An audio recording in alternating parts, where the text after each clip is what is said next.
বাংলার সাথে কম্বিনেশন করেই তুলে ধরবো। বাংলাটাকে আমি খুব ভালো অগ্রাধিকার দেব, কারণ আমরা দেখি যে অবশ্যই ইংলিশ আমাদের ইন্টারন্যাশনাল ল্যাঙ্গুয়েজ। তো এটা সব ক্ষেত্রেই গুরুত্বপূর্ণ, কিন্তু আমাদের মেইন জায়গা আমাদের নেটিভ ল্যাঙ্গুয়েজ ইংলিশ না। তো সেক্ষেত্রে আমরা নেটিভ ল্যাঙ্গুয়েজ বাংলা।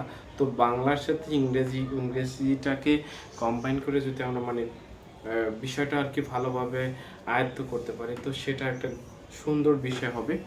তো সেটা নিয়েই কি কথা বলবো। তো যেহেতু এই ক্লাসটা বা এই লাইভটি আমার ফার্স্ট লাইভ তো এই ইউটিউব চ্যানেলে। তো তার জন্য আমি প্রথম যে পার্টটা নিয়ে কথা বলতে চাই সেটা টেন্সের পার্টটা। আমি টেন্সের বেসিক যে বিষয়গুলো সেগুলো নিয়ে কথা বলবো না, কারণ সেটা সবাই জানে যে টেন্স কত প্রকার এবং প্রতিটাকে কত ভাগে ভাগ করা হয়েছে, সেটা সবাই জানে। তো সেটা নিয়ে কথা বলার কিছু নেই। তো আমরা আমরা জানি যে 3 প্রকার: প্রেজেন্ট, পাস্ট এবং ফিউচার। তো আমরা জানি tense donates the time of A verb. সুতরাং টেন্সটা সময়, ক্রিয়ার সংগঠিত হওয়ার সময়টাকে নির্দেশ করে। ভার্বটা কখন সংগঠিত হয়, ক্রিয়াটা কখন সংগঠিত হয়, সে বিষয় নিয়ে তথ্য দেওয়ার পরিপ্রেক্ষিতেই আমরা টেন্সটাকে 3টা ভাগে ভাগ করতে পারি। তো আমরা যদি দেখি যে present simple or present indefinite tense, that is বর্তমান সচরাচর সম্পন্ন এই রকমের যে বিষয়গুলো আছে, এই রকমের কার্যকলাপে যখন কোনো ভার্ব ব্যবহার করা হয়, হ্যাঁ, ওই যে ভার্বটার রূপ ওটা ওই সময়ের টেন্সেরকে নির্দেশনা দেয়। তো আমি বলবো যে present indefinite or present simple tense, সেটা বর্তমান সময়ের সচরাচর সম্পন্ন হয় এমন বিষয়গুলোকে এই টেন্স চিহ্নিত করে বা এই টেন্স হয়। তো সেক্ষেত্রে আমরা কিছু শব্দ দেখতে পাই, যেমন ডেইলি, রেগুলারলি, ওয়ালায়াস, হার্ডলি, সেলডম ইত্যাদি। এই টাইপের যে ওয়ার্ডগুলো আছে, তো সেগুলো যে বাক্যে থাকবে সেটা প্রেজেন্ট সিম্পল টেন্স অথবা প্রেজেন্ট ইনডিফিনিট টেন্স হয়। তো এখন আমি জাস্ট বলবো যে প্রেজেন্ট ইনডিফিনিট টেন্স বর্তমান সময়ে কোনো কাজ সচরাচর হয়। তো এটা প্রেজেন্ট ইনডিফিনিট টেন্স।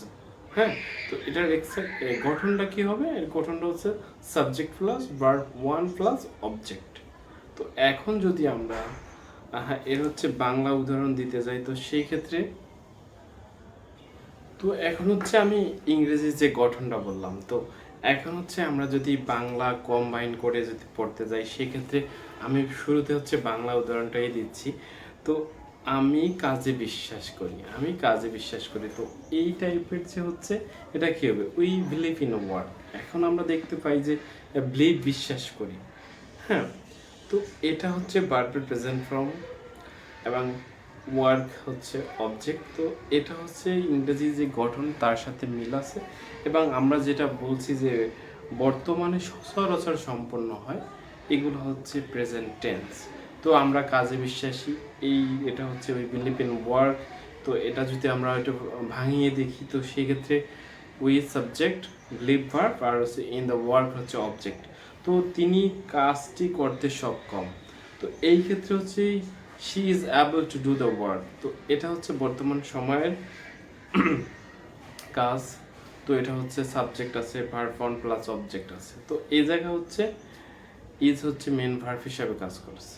তো এখন তারপর লেখা লোকটি সুখী, দ্য ম্যান ইজ হ্যাপি। এটা প্রেজেন্ট ইনডিফিনিট টেন্স। তমালের একটি ভালো বাড়ি আছে, তমাল হ্যাজ এ গুড হাউস। তো এই এর প্রেজেন্ট ইনডিফিনিট টেন্সের যে অর্থ হয় সেটা আর কি আমি বললাম।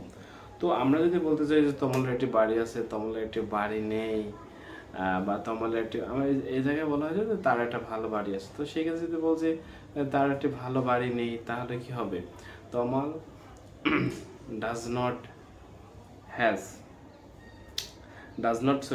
Have a good house. তো আরেকটা বিষয় আমি আমার অন্য একটা চ্যানেলে অন্য একটা বিষয়ে বলেছিলাম, অন্য একটা টপিকে। তো সেটা কি আমরা প্রতিটাকে 4টা করেছি। তো আমরা যদি একটা দিয়ে বলি যে সে সুখী, হ্যাঁ, তাহলে নেগেটিভ হবে সে সুখী না, ইন্টারোগেটিভ হবে সে কি সুখী। তো এখন সেটা যদি আমরা যে নেগেটিভ ইন্টারোগেটিভ বলি, সে কি সুখী না। তো এই টাইপের হচ্ছে আমরা একটা দিয়ে চারটা বলা হয়েছে। তো সেরকমেরই বিষয়। তো আরও কিছু উদাহরণ যদি আমি দিই তাহলে সেটা হচ্ছে আমরা প্রায় সেখানে যাই, উই অফেন গো দেয়ার। তো এই যে শব্দটা এটা হচ্ছে present indefinite tense. We subject, often হচ্ছে ভার্ব ওয়ান, আর উই অফেন গো দেয়ার, সুতরাং এটা হচ্ছে সাবজেক্ট ভার্ব অবজেক্ট হিসেবেই কাজ করেছে। গো এই জায়গায় ভার্ব হিসেবে কাজ করেছে। তো তারপর হচ্ছে আর অফেন হচ্ছে অ্যাডভার্ব হিসেবে কাজ করেছে। তিনি এখানে আসেন না বলেই চলে, হি হার্ডলি কামস হিয়ার, সে সেখানে আসেন না বলেই চলে। তো আমরা বলেছি যে হার্ডলি, রেয়ারলি, সেলডম, স্কার্সলি এগুলো থাকলে হচ্ছে প্রেজেন্ট ইনডেফিনিট টেন্স হবে। তো আর কিছু যদি বলতে যাই, তিনি তার পরিবারের অর্থের সংস্থান নিয়ে প্রায় চিন্তিত, he is often worried about families finances. তো এই টাইপের যে শব্দগুলো আছে সেগুলোর ক্ষেত্রে হচ্ছে প্রেজেন্ট ইনডিফিনিট টেন্স হবে। তো সেটা গেল। এখন যদি আমি চারটা বলেছি, এখন যদি আমি যে বিষয়টা নিয়ে কথা বলবো সেটা হচ্ছে প্রেজেন্ট কন্টিনিউয়াস টেন্স। আমরা জানি যে বর্তমান সময়ে সম্পন্ন হয় এগুলো হচ্ছে প্রেজেন্ট ইনডিফিনিট, আর বর্তমান সময়ে সম্পন্ন হচ্ছে এই টাইপের গুলো হচ্ছে প্রেজেন্ট কন্টিনিউয়াস টেন্স। তো সেই ক্ষেত্রে হচ্ছে বর্তমানে কোনো কাজ চলমান থাকে, চলমান চলছে বোঝায়। যেমন হচ্ছে আমরা এখন অফিসে যাইতেছি। তো এই টাইপের যে শব্দগুলো আছে তো সেগুলোর ক্ষেত্রেই হচ্ছে আমরা প্রেজেন্ট কন্টিনিউয়াস টেন্স হচ্ছে সেগুলোকে বলে থাকি। তো এর হচ্ছে গঠনগুলো যদি আমরা দেখতে পাই, subject plus am is are plus verb one, তার সাথে আইএনজি প্লাস অবজেক্ট। তো এখন হচ্ছে আমরা যদি এটা একটা সংজ্ঞার মাধ্যমে বলতে চাই, সেটা হচ্ছে যে ভার্বের কাজ এই মুহূর্তে সম্পন্ন হইতেছে বোঝায়। যে ভার্বের কাজ এই মুহূর্তে সম্পন্ন হইতেছে তাকে প্রেজেন্ট কন্টিনিউয়াস টেন্স বলা হয়। এক্ষেত্রে বাক্যে সাধারণত কিছু ওয়ার্ড থাকতে পারে এবং সেগুলোকে এই টেন্সের বিষয় মানে ভিতরে ইনক্লুডেড করতে হবে, কারণ হচ্ছে সেই শব্দগুলো এমন অর্থ প্রকাশ করে যেগুলো হচ্ছে এই কাজগুলো এই মুহূর্তে চলছে বা হইতেছে এরকমের বোঝায়। যেমন হচ্ছে now, just now, at this moment, at this very moment, at this time. তো এই টাইপের ওয়ার্ডগুলো যদি কোনো সেন্টেন্সের ভিতর থাকে এবং সেখানে যদি আমাদের টেন্স আইডেন্টিফাই করতে বলে অথবা আমরা যদি সেটাকে ট্রান্সলেশন আকারে আসে, তো সেই ক্ষেত্রে হচ্ছে এই কন্টিনিউয়াস টেন্সের ধাঁচই অবশ্যই সে বিষয়টা আমাদের সলভ করতে হবে। তো তার জন্য হচ্ছে বলা হয়েছে। তো এখন যদি আমি বাংলায় কিছু বাক্য বলি, তো যেটা হচ্ছে প্রেজেন্ট কন্টিনিউয়াস টেন্সের ইনক্লুডেড, সেগুলো হচ্ছে আমি বলতে পারি যে শিহাব সাহেব ঘুমাইতেছেন। তো শিহাব সাহেব ঘুমাইতেছেন, তো এটাকে যদি আমরা ট্রান্সলেশন করতেও যাই তো সেই ক্ষেত্রে হচ্ছে ট্রান্সলেট করতে গেলেও আমাদের এগুলো অবশ্যই আইডেন্টিফাই করতে হবে যে এটা কোন টেন্সের, আদারওয়াইজ আমরা কিন্তু পারবো না সেটাতেও। যদি বলি শিহাব সাহেব ঘুমাইতেছেন, এটা ঘুমাইতেছেন এটা চলতেছে, হ্যাঁ, তাহলে যে Shihab is sleeping, mister Shihab is sleeping.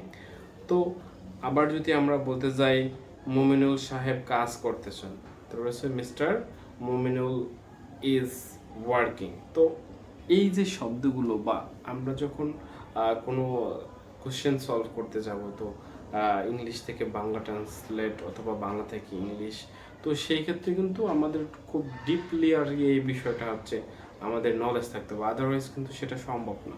তো আরও কিছু বিষয় যদি আমরা বলতে চাই সেটা হচ্ছে দেখেন তোমরা কি করতেছো। তো এখন কিন্তু আমরা চলে আসছি যে ইন্টারগেটিভ সেন্টেন্স। তো আমি আগে বলি নাই, তো আমি এখন বলতেছি যে আমরা যখন আর কি প্রেজেন্ট কন্টিনিউয়াস টেন্স, আমি সাপোজ একটা বিষয় বলি যে আমি খাইতেছি, এটা দিয়ে চারটা শব্দ বানানো যায়, সেগুলো হচ্ছে প্রেজেন্ট, অ্যাফার্মেটিভ, নেগেটিভ ইন্টারগেটিভ আর নেগেটিভ ইন্টারগেটিভ। তো এই চারটাকে আমি যদি বলতে চাই যে আমি খাইতেছি, নেগেটিভ হবে আমি খাইতেছি না, ইন্টারগেটিভ হবে আমি কি খাইতেছি, তো নেগেটিভ ইন্টারগেটিভ হবে আমি কি খাইতেছি না। তো এই যে একটা দিয়ে চারটা, তো এই শুরুটা হচ্ছে কি আমি খাইতেছি, তো সেই বিষয়টা ফলো করে হচ্ছে আমি বাকি তিনটা বলেছি। তো এখন যদি হচ্ছে কন্টিনিউয়াস টেন্সের ভিতরে যদি ইন্টারোগেটিভ থাকে তো সেটা কিন্তু দোষের কিছু না অবশ্যই, আর সেটা হচ্ছে কঠিনের কিছু না, যদি আমি বেস থেকে আর কি শিখে আসি। তো তার জন্য হচ্ছে আমি এখন যেটা বলবো সেটা হচ্ছে তোমরা কি করতেছো, হ্যাঁ তোমরা কি করতেছো, এটার ইংরেজিটা কি হবে? তো এই কোশ্চেনটার ভিতরে হচ্ছে কন্টিনিউয়াস টেন্সও বিদ্যমান, হচ্ছে কোশ্চেনও বিদ্যমান। তো সেটা যদি আমরা সাধারণত এর উত্তর জানি, তোমরা কি করতেছো, what are you doing, what are you doing.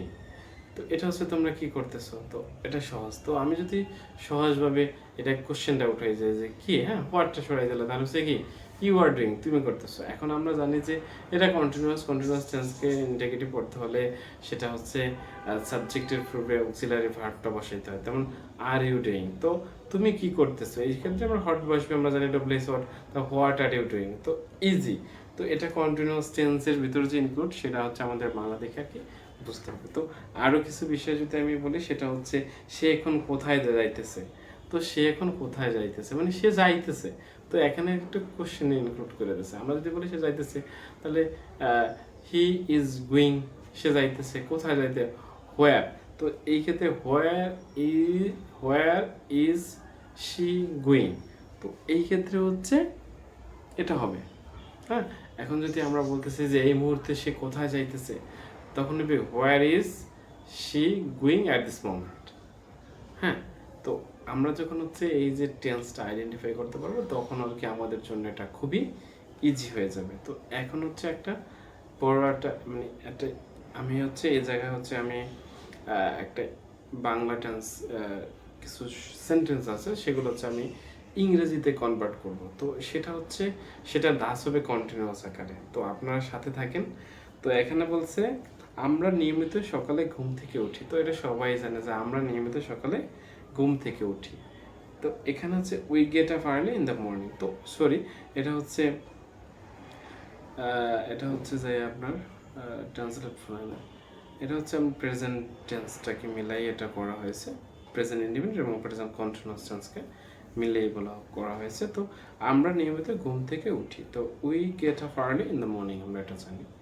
তো এটা হচ্ছে প্রেজেন্ট ইন্ডিপেন্ডেন্ট। তারপর দ্বিতীয় বাক্য কেউ দেরিতে ঘুম থেকে ওঠে, তো এখন দেখেন কেউ দেরিতে ঘুম থেকে ওঠে, সো এটা যদি আমরা ট্রান্সলেট করতে চাই, কেউ ঘুম দেরিতে ওঠেন, তো কেউ মানে হচ্ছে কি সামান ওয়াক আপ লেট, হ্যাঁ ওয়াক আপ লেট। তো এখানে হচ্ছে কি কেউ দেরিতে ঘুম থেকে ওঠে। তো আমরা এখন শিখে গেলাম যে কেউ দেরিতে ঘুম থেকে ওঠে, কেউ খায়, কেউ খায় না। তো এই টাইপের যখন আমরা কোনো কথা বলতে যাব বা কোনো ট্রান্সলেট করতে যাব, তো আমরা এটা ফলো করতে পারি যে সামন্স ওয়াক আপ লেট। তারপর হচ্ছে পরের বাক্যে যদি বলি, তো আমরা যেটা বললাম আমরা নিয়মিত সকালে ঘুম থেকে উঠি, কেউ দেরিতে ঘুম থেকে ওঠে। তারপরের বাক্য হচ্ছে রুহুল সাহেব ঢাকার মালিবাগে থাকেন। তো মিস্টার রুহুল, এর আগে আমরা যদি দেখি এটা কোন টেন্স, অবশ্যই প্রেজেন্ট সিম্পল টেন্সটা আর কি। Mister Ruhul Amin lives at Malibagh in Dhaka. তো আমরা এটা খুবই ইজি দেখায়। তো এখানে হচ্ছে আমরা যদি একটু বিষয়ের কথা বলি সেটা হচ্ছে এখানে দুইটা স্থান আছে, মালিবাগ আর ঢাকা। তো সেক্ষেত্রে হচ্ছে ঢাকা মালিবাগ হচ্ছে ছোট স্থান, দেন ঢাকা। তো এদের অ্যাড ব্যবহার করা হয়েছে এবং ঢাকার পূর্বে ইন ব্যবহার করা হয়েছে। তো তারপরের বাক্যটা হচ্ছে তিনি একদিন পর পর কাঁচা বাজারে যান, মানে তিনি বাজার করার জন্য একদিন পর পর যান। তো সেটা হবে ট্রান্সলেট করলে কি হয়, তো এটা present simple tense. He goes to kitchen market every other day and buy daily essential vegetables and fishes.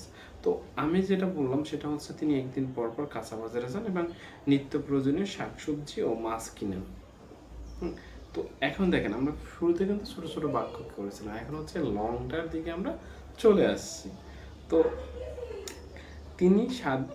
তিনি একদিন পর পর কাঁচা বাজারে যান, এটা যদি আমরা বলি he goes to kitchen market every other day.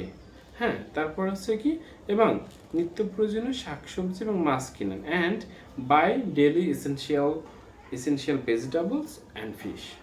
তো এটা দেখেন, তো অবশ্যই আমাদের প্রেজেন্ট টেন্সের ভেতরে আছে অন ইনক্লুডেড। তো তারপর হচ্ছে পরের বাক্যে যদি আমরা যাই, তিনি সাধারণত কারওয়ান বাজারের পাইকারি বাজার থেকে নিত্য প্রয়োজনীয় শাকসবজি কিনেন, কারণ এখানে সব কিছুর দাম সস্তা। তার মানে হচ্ছে তিনি কারওয়ান বাজারের পাইকারি বাজার থেকে, কারওয়ান বাজারের পাইকারি বাজার থেকে তিনি শাকসবজি কেনেন, কারণ হচ্ছে সেখানে দাম কম। তো আমরা যদি দেখি তিনি কি হবে, তো সেটা হবে তো from the wholesale market at the Karwan বাজার because everything is cheaper of cost here, মানে এখানে দাম কম এই জন্য তিনি কিনেছেন। তো তারপরে হচ্ছে যদি দেখি, কিন্তু আজ তিনি কারওয়ান বাজারে যাচ্ছেন না কারণ বাইরে বৃষ্টি হচ্ছে, but he is not going to Karwan বাজার because টুডে। আমরা এভাবে বলতে পারি, but he is not going to Karwan Bazar today because it is raining outside, মানে বাইরে বৃষ্টি হচ্ছে এজন্য তিনি কারওয়ান বাজারে যাচ্ছেন না। তো তারপর হচ্ছে